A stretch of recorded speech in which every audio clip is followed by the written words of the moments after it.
Hi everybody, it's Dandruff with your news cartridge for Tuesday, February 21st, 2017. Just wanted to say sorry about yesterday's episode, sorry that it was up so late. Hopefully I got that fixed today. Let's cover something nice before we get into the nitty gritty, with Humble Bundle having raised over $6 million from the sales of last week's $30 Freedom Bundle. You gotta love those guys. You get cheap games, you give money to charity, where do you lose? Okay, so now let's get this out of the way. The Nintendo Switch has already had its first game delay. No, I'm not even joking. Binding of Isaac Afterbirth Plus has been delayed and will no longer be a Nintendo Switch launch title. And one more game has been cancelled for Wii U in favor of the Nintendo Switch. Dragon Quest X has succumbed to our Nintendo overlords, and it will do as it's told. Next, there's some confusion surrounding the release date of Nier Automata. The PS4 edition is releasing on March 7th in North America and March 10th in Europe, which seems to be accurate. But the PC version, which is still marked as March 10th, seems to not necessarily be true, as Square Enix is not confirming it just yet. If there is an update on this, I'll keep you posted in a future episode. Alright, now that that's out of the way, and if you feel down, how about some free stuff? Owners of Total War Warhammer will be able to play as the Bretonnian race as part of a free DLC pack releasing next week on February 28th. And then free to everyone starting next month on March 1st is the standalone game A King's Tale Final Fantasy 15, and it will be available on both the PlayStation and Xbox stores. Speaking of Square Enix, they've announced a new RPG called Project Prelude Rune, with a former producer from Bandai Namco working on the game. This is the second game from Square Enix, starting with the word project, the other being Project Octopath Traveler. This has me excited for Square Enix's new game, Project, a game about starting goals and then achieving them. Dungeons 3, an RTS, has been announced and is coming to Xbox One, PS4, PC, Mac, and Linux sometime in the fall. Coming to Xbox One is Tabletop Racing World Tour on March 10th, and it will include all previously released DLC. Australia is the land down under, and it will be the next country added to Civilization 6. The country is led by their 14th Prime Minister, John Curtain. The unique unit is called the Diggers, and choosing to play as the Aussies will allow you to build the Outback Station. More details on these as we get closer to the release of the Australian update Firaxis says is coming soon. Horizon Zero Dawn doesn't release until February 28th, but developer Guerrilla Games says they have the Day 1 patch ready to go. The update will allow you to switch between resolutions and improve support for the PS4 Pro. Speaking of the PS4 Pro, Psyonix has updated Rocket League, and it now has full PS4 Pro support and 60 FPS gameplay across all PS4 platforms. Not only will this game play at 4K 60 FPS, it will run that well during 4-player split screen. For Honor has been suffering from connection issues during its first week, but Ubisoft has prepared a patch for PC that may fix some of the issues. Try it out for yourself and let me know if it's running better or worse in the comment section down below. In other Ubisoft game news, The Division will be patched to version 1.6 soon because it's currently being tested on the public test realm. It brings some weapon changes to gear sets. It's just a huge list of stuff, and of course there's a link to the full patch notes down below. Our last Ubisoft game is Ghost Recon Wildlands, and you can now preload the game in preparation of the open beta starting on Thursday. Alright, now prepare yourself for this one, because a man in Russia is going to prison for 9.5 years for murdering his friend over an argument about whether or not AMD was better than Nvidia. Yeah, before anyone asks, he was on the Nvidia side. The 37-year-old man met his friend at a bar for drinks, where the two started to argue about which of the two cards were better, and resulted in a stabbing where the perpetrator was arrested a few days later. Let's face it, we've all been there, but how about we settle this over a game of Rocket League, not stabby murder crimes? Remember, if you want to debate PS4 versus Xbox One, AMD versus Nvidia, hell, PC versus console,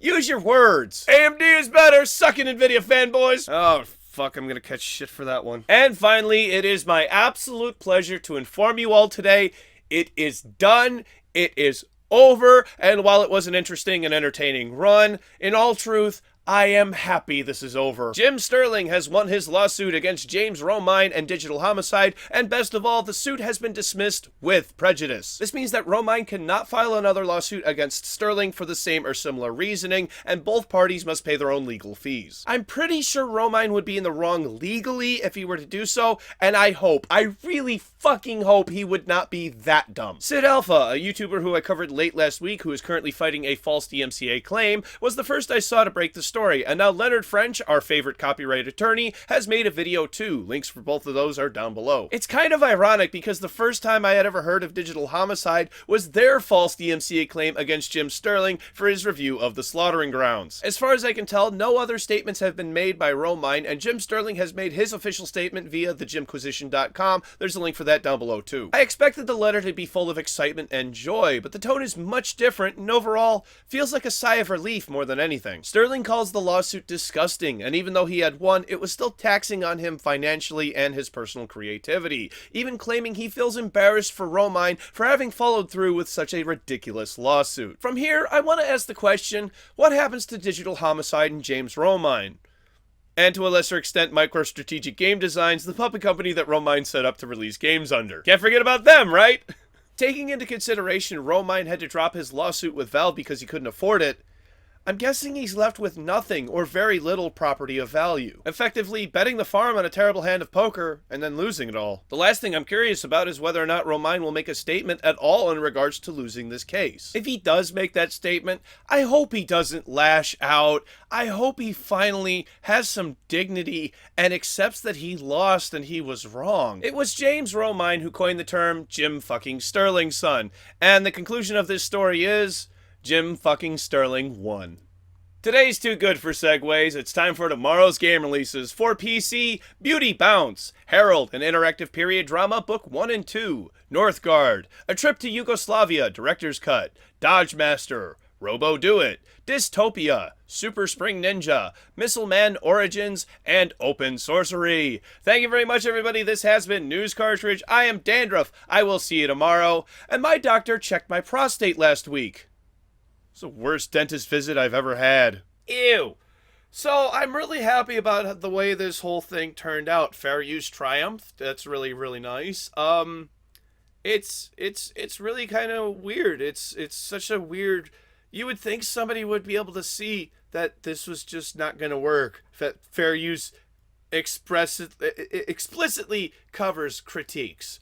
It really, really does. Criticism, critique, and I mean you can call damn near anything a critique. It's really, really open to how broad that term can be. So, I mean, people could show my show and critique it. Go ahead. I don't care. It's fair use. There's nothing I can do to stop it, literally. And I mean, this case would show that I can't do anything about it legally.